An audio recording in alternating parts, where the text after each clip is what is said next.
What's up, guys? Specstar here today, back with more Hive drafts that I am here to not give constructive criticism for, but indeed roast.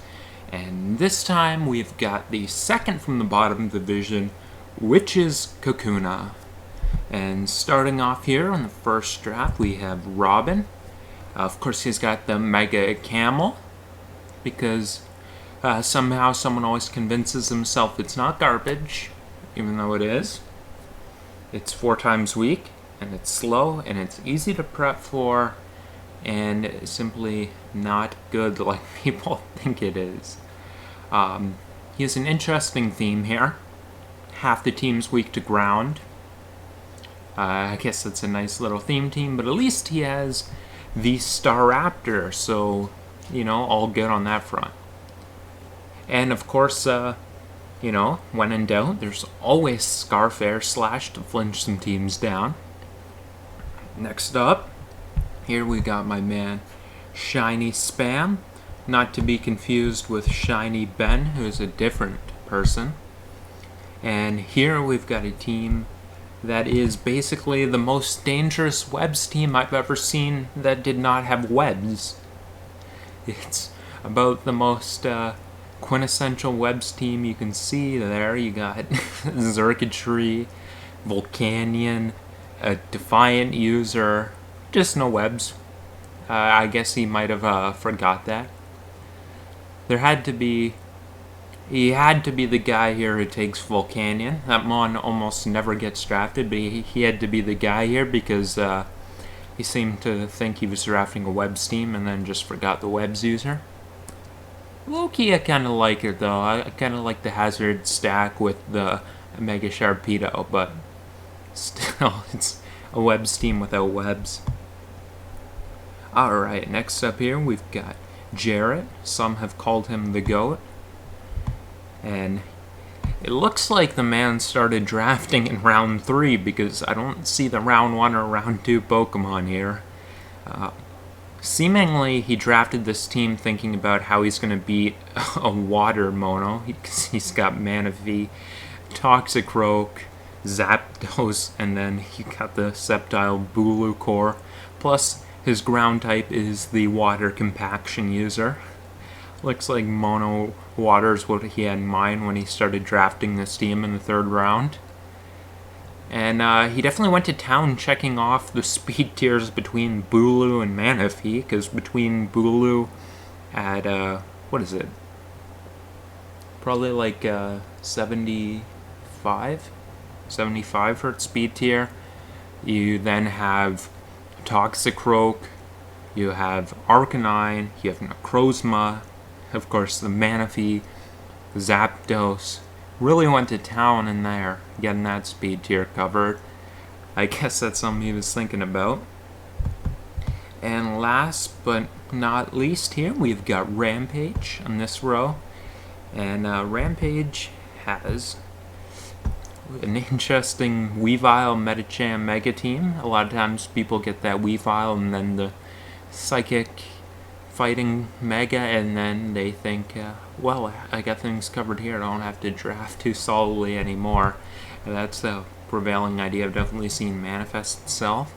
He's got the nice, on top of Weavile with Pursuit, the most prominent Pursuit Trapper, he decided he also needed Gothitelle, and then also needed Magnezone, because Shed Shells are not something you can bring in draft.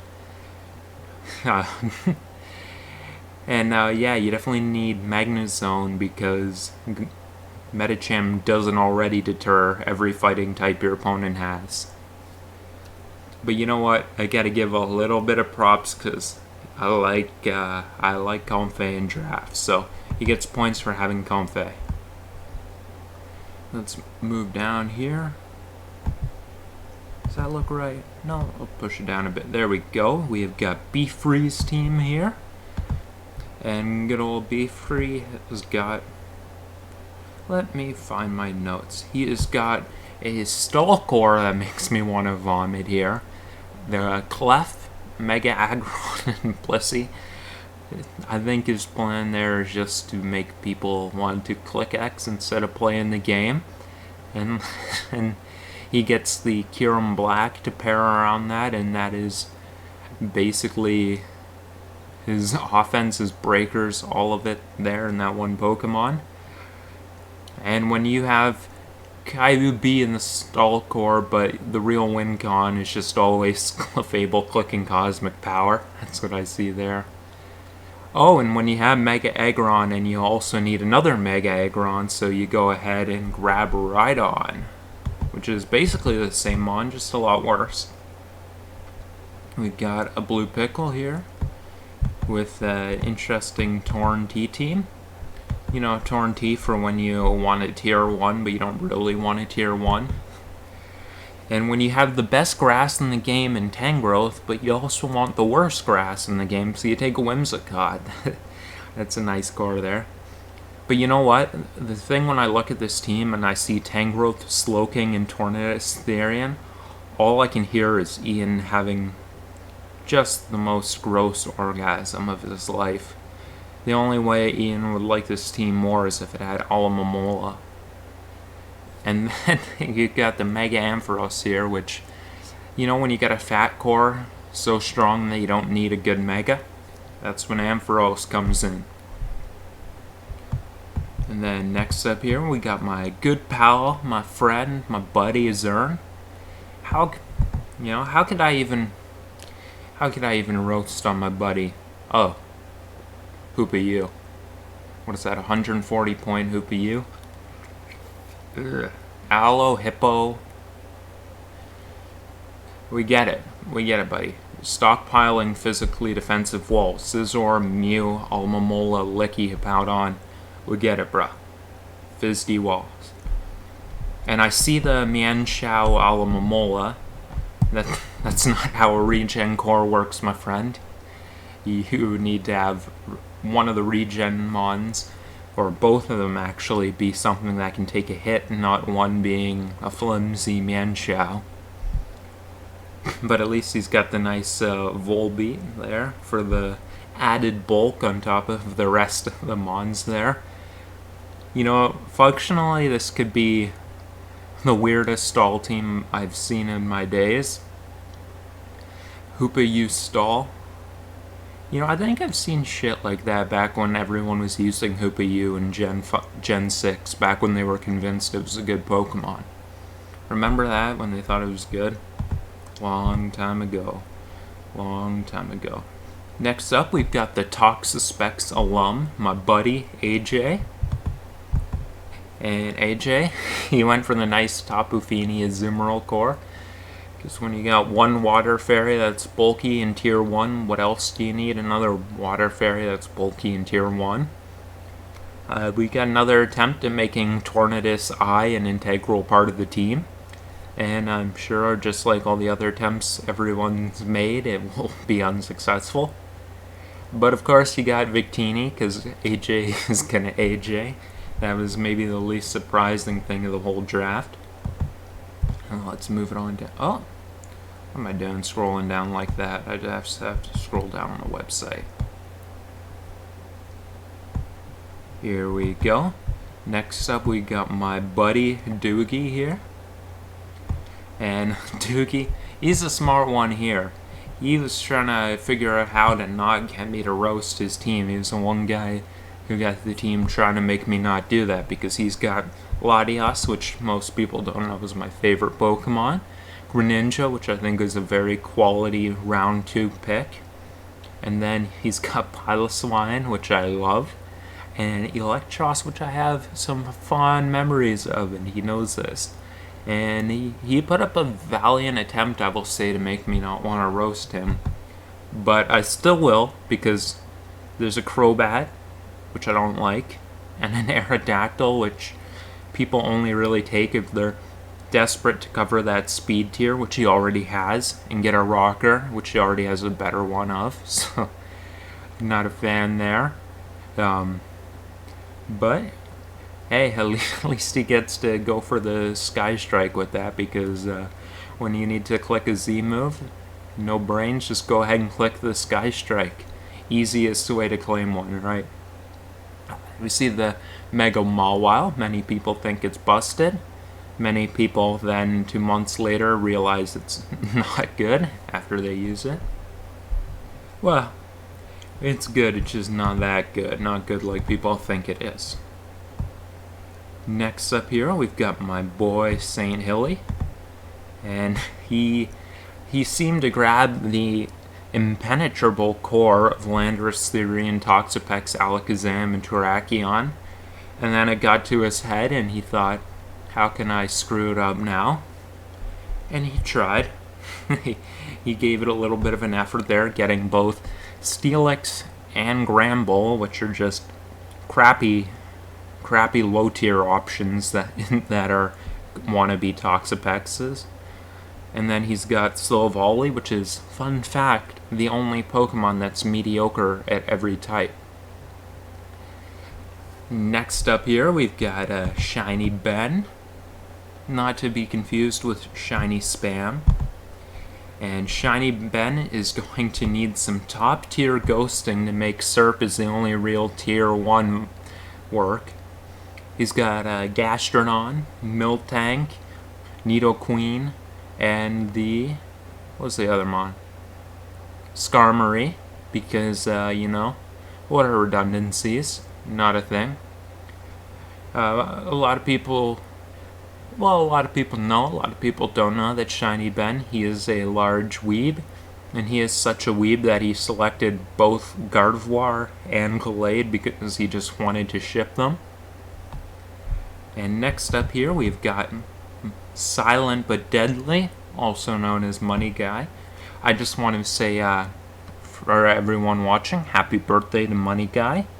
It is, in fact, his birthday, so I wanted to give him a little bit of shout out there. Alright, now I'm going to roast his team. He seemed to take every Pokemon that people suck off. You got Ferrothorn, Seismitoad, Mandibuzz, Snorlax, and Mega Beedrill, everything that is not that great, but people suck off as if it is.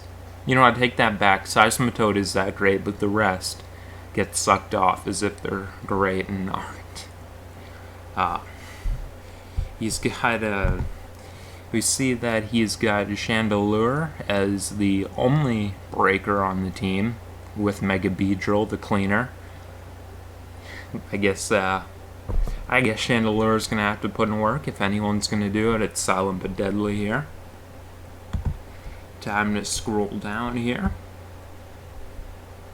Next up here, we got my girl Lapis. And she's got a team here of Garchomp as a Z user and Mega Diancie. And you think, how can you possibly mess that up? Because that is the core where you just click buttons. The great thing about Z Garchomp is you basically just start off a game 6-5, you click a devastating Drake and you kill something. Well, one of the ways to screw it up is making Empoleon your bulky water and Kartana your grass. Unless you want to count Rosalia, which I don't. And really crowding the speed tier as well. Got 108 covered, got 109 covered, and you got 110 covered. We got good old Moltres, which people seem to think is good, even though I think it's not. But hey, you got some points for having Garchomp and Mudsdale. I love both of those Pokemon, so hard to mess up with those two. Next up here, we've got Fizzle the Hizzle with a nice Z Zygarde team.